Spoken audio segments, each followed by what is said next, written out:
Pemirsa sejroning usaha ngewatesin parikrama sosial selami pemberlakuan pembatasan kegiatan masyarakat utawi PPKM level 3. Rahu mangkin pemerintah Provinsi Bali ngelaksanakan sistem ganjil genap ring genah wisata Pantai Kuta, Badung, miwah Pantai Sanur sane katujuan antuk neas pupulan krama tatkala DTW kabungkah.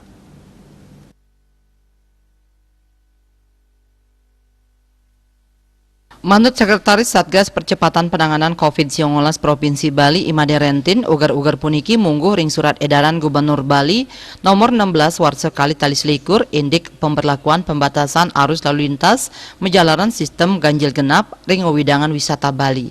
Tetujuannya wantah mikam kamin becik pengerau krama ring genah wisata DTW sah ngejantenang pewatesan ketedunang antuk maundagan mangdesidanes pupulan krama napi malih Gubernur Koster medue strategi unggulan sejroning nes panglalah COVID-19.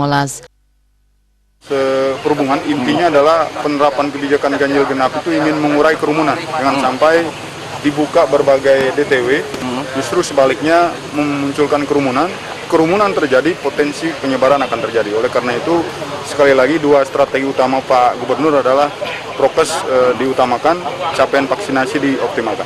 Oke, siap. Ya, cukup ya. Rentin ngawahin pemargin prokes dahat ka utamayang tias usaha manggih anceng vaksinasi. DTW sane kabungkah jantan sida ngawinang pupulan krama punika mawinan kabuatan ngwantuk herd immunity COVID-19 ring tengahing krama Bali. Pemprov Bali taler sampun sayuwakti pisan maut saha nincapang pemargin program vaksinasi. Ekayana miwah Agus Sudiatmi ke Bali.